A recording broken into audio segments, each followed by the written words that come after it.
नमस्कार, स्वागत आहे आपलं द्वारकेश किचनमध्ये. तर आज आपण उपवासाचा साबुदाणा वडा आणि त्याच्याबरोबर सर्व्ह करण्यासाठी उपवासाची चटणी असे 2 पदार्थ बनवणार आहोत. तर साबुदाणा वडा करताना बऱ्याच जणांची तक्रार असते, की साबुदाणा वडा हा तेलामध्ये फुटला जातो. त्यानंतर तळल्यानंतर पचपचीत होतो, तेल खूप पितो. तर हा व्हिडिओ अगदी लक्षपूर्वक पहा. तुमचा 100% साबुदाणा वडा हा परफेक्ट बनेल. चालू करूयात रेसिपीला.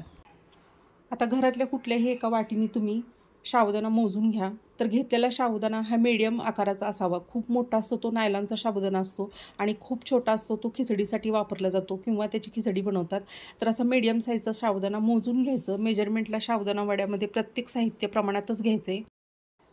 आता साबुदाणा भिजवताना आपल्याला हा साबुदाणा 2 ते 3 पाण्याने स्वच्छ धुवून घ्यायचा आहे आणि भिजत घालताना अगदी प्रमाणातच पाणी घालायचं आहे. तर सुरुवातीला 2 ते 3 पाण्याने स्वच्छ धुवून घ्या. धुवून घेतल्यामुळं काय होतं, साबुदाण्यामध्ये जे स्टार्च असतं ना, ते सगळं पाण्यामध्ये निघून जातं आणि साबुदाणा पण आपला स्वच्छ होतो. धुताना थोडंसं हलकंसं चोळायचं, म्हणजे साबुदाण्यातलं जे स्टार्च असतं ना, ते बऱ्याच प्रमाणात कमी होतं.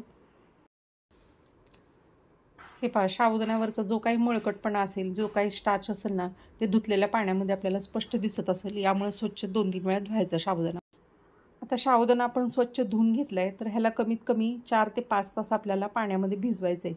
तर पाण्याचं योग्य प्रमाण कसं घालायचं पहा. पाणी घातल्यानंतर साबुदाणा पूर्ण पाण्यामध्ये बुडला पाहिजे आणि ज्यावेळेस तुम्ही बोटाने चेक करताना मध्यभागी ना बोट ठेवायचं आपलं आणि बोट असं ठेवल्यानंतर ना लगेचच साबुदाणा आपल्या बोटाला टच झाला पाहिजे, इतपतच पाणी घालायचं. याच्यापेक्षा जास्त किंवा घालू नका किंवा कमी घालू नका.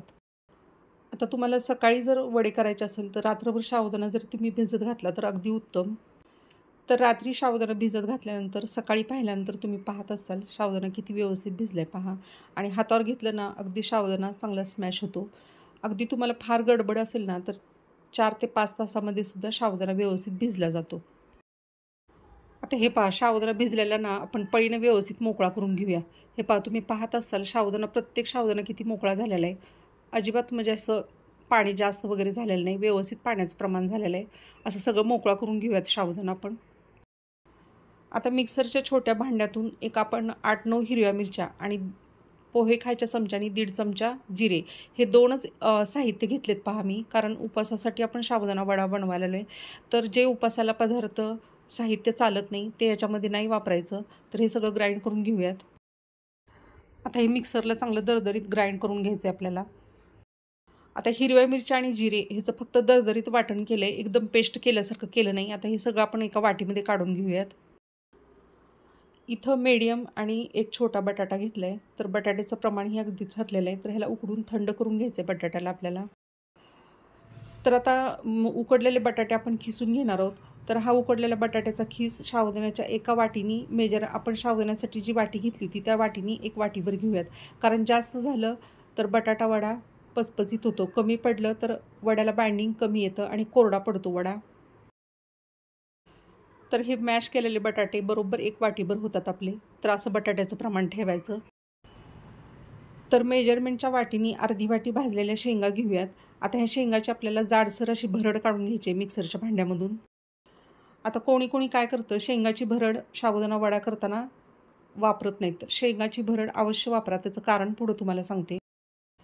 इथं आपली शेंगाची भरड पण तयार आहे पहा.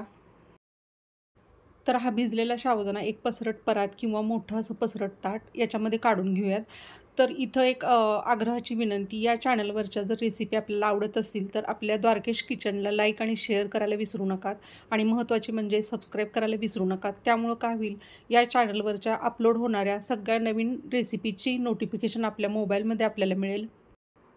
आता ह्या भिजलेल्या साबुदाण्याला आपल्याला 1 ते 1.5 मिनटं चांगलं रगडून घ्यायचं आहे, चुरून घ्यायचं आहे. कारण अखंड साबुदाण्याचे वडे बनवताना बाइंडिंग व्यवस्थित येत नाही आणि तेलामध्ये जर टाकलं तर अखंड साबुदाण्यामध्ये ओलसरपणा भरपूर असतो. त्याच्यामुळं वडा फुटण्याची शक्यता असते.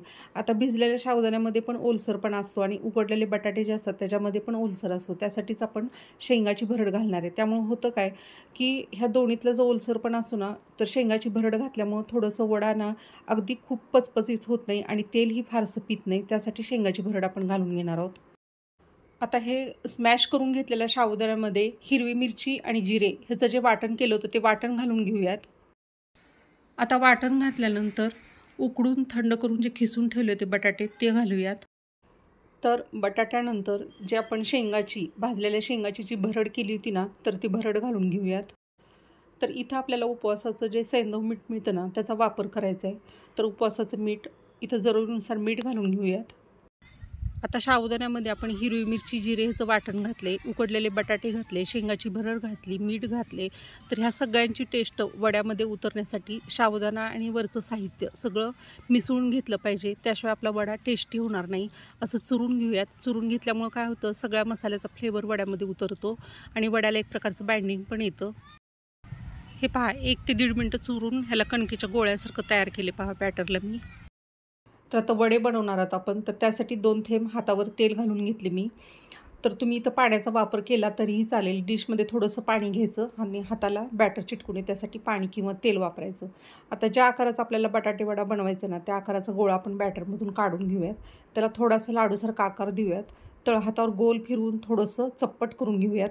आता वड्याची जाडी ही प्रमाणापेक्षा खूपच पातळ ठेवली तर ते फुगतात पुरीसारखे आणि खूप जाड ठेवलं तर पोटामध्ये कच्चे राहतात. त्यासाठी मीडियम आकाराचा आपण जाडीचा वडा तयार करून घेऊ. आता भिजवलेला साबुदाणा, सगळं साहित्य आपण भरपूर चांगलं व्यवस्थित चुरलेलं आहे. त्यामुळं वडा किती स्मूथ झाला आहे पहा. कडेला सुद्धा कुठं क्रॅक गेला नाही. तर याच पद्धतीने सगळे वडे बनवून घेऊयात. याच पद्धतीनं एक 8-9 वडे तयार करून घेऊयात. तर अशा पद्धतीने एक 8-9 वडे तयार करून घेतले. तर ह्या वड्याला आता आपल्याला तळून घ्यायचे.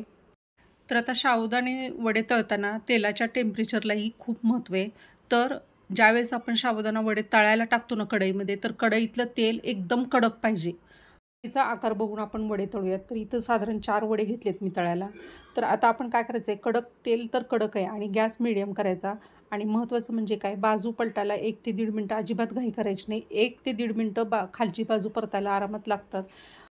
आता हे कढईतले 4 वडे जे आपण घालून घेतलेत ना कढईमध्ये, तर ते साबुदाण्याचे वडे तळायला मला साधारण 4 ते 5 मिनटं लागणार आहेत पहा. एवढा वेळ लागतो.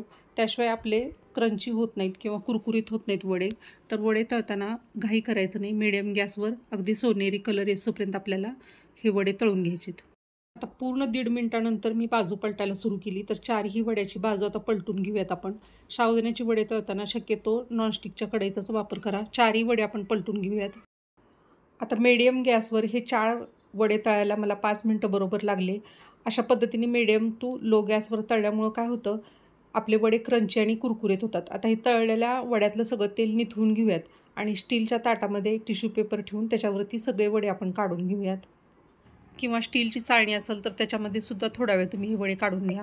तर कढईमध्ये बसतील तेवढे 4-4 वडे अशाच पद्धतीने आपण तळून घेणार आहोत. तर वडे जास्त प्रमाणात जर करणार असाल तर एकदम करून ठेवायचे नाहीत. 8-9 वडे करून ठेवायचे आणि मग तळून घ्यायचं त्याला. तर तळलेले वडे आपण काय करूयात, टिश्यू पेपरवरती काढून घेऊयात. साबुदाणा वड्याबरोबर तोंडी लावण्यासाठी मस्तपैकी खरपूस अशा हिरव्या मिरच्या तळून घेऊयात. आता हिरवी मिरची तळताना ना, मिरचीला मध्ये काप देऊन मगच तळा, त्यामुळे फुटणार नाहीत हिरव्या मिरच्या तेलामध्ये. उपवासाची चटणी बनवण्यासाठी 1-2-3 हिरव्या मिरच्या, अर्धी वाटी भाजलेले शेंगदाणे आणि जर ओलं खोबरं असेल तर जरूर वापरा. नसेल तर सुकं खोबरं घेतलं तरीही चालेल. खोबऱ्याचे एक 10-15 स्लाईस घेतलेत मी. हे सगळं ग्राइंड करून घ्यायचं आहे. तर या रेसिपीसाठी लागणारे साहित्य, त्याचं प्रमाण सर्व डिस्क्रिप्शन बॉक्समध्ये दिलेलं आहे. अवश्य पहा तुम्ही. हे सगळं ग्राइंड करून घेऊयात आपण आता मिक्सरमध्ये. आता हिरव्या मिरच्या, शेंगा आणि खोबऱ्याबरोबर अर्धा चमचा जिरे घेऊयात. उपवासाचं जे सेंधव मीठ असतं ते काळं मीठ आपण वापरूयात. जरुरीनुसार घ्या मीठ. आता इथं अर्धा चमचा मी साखर घेतले. साखर घालणे पूर्ण ऐच्छिक आहे. आता इथं मीडियम आकाराच्या वाटीने ना ताजं दही घेतले 1 वाटीभर.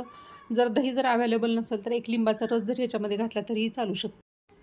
1 अर्धी वाटी पाणी मिक्स करूयात. तर मिक्सरमधून हे सगळं साहित्य आपण बारीक ग्राइंड करून घेऊयात. आता ग्राइंड केलेलं सगळं साहित्य आपण चटणी काय करूयात, एका भांड्यामध्ये काढून घेऊयात. आता मिक्सरच्या भांड्यामध्ये ना 1 वाटीभर पाणी घातले मी आणि चांगले फिरवून घेतले. तर थोडीशी रबरबीत अशी चटणी आपण तयार करून घेतली. याला आता तडका देऊयात. तर तडका पॅनमध्ये छोट्या चमच्यानी 1/4 चमचा तेल घेतले पहा. आता तेलामध्ये अर्धा चमचा जिरे घालून घेऊयात आणि जिरे चांगले फुलून यायला पाहिजेत. जिरे चांगले फुलून आले की याच्यामध्ये सुक्या लाल मिरच्या 1-2-3 चॉप करून घातलेत मी. आता तयार झालेला जो तडका आहे ना, तो चटणीवरती पसरून घेऊयात. तर अशा पद्धतीने साबुदाणा वड्याबरोबर खाण्यासाठी आपली उपवासाची चटणी तयार आहे. व्हिडिओ आवडला असल्यास आपल्या द्वारकेश किचनला सबस्क्राईब, लाईक, शेअर करायला विसरू नका. भेटूयात अजून एका नवीन रेसिपीबरोबर प्रत्येक गुरुवारी दुपारी 2 वाजता. तोपर्यंत धन्यवाद.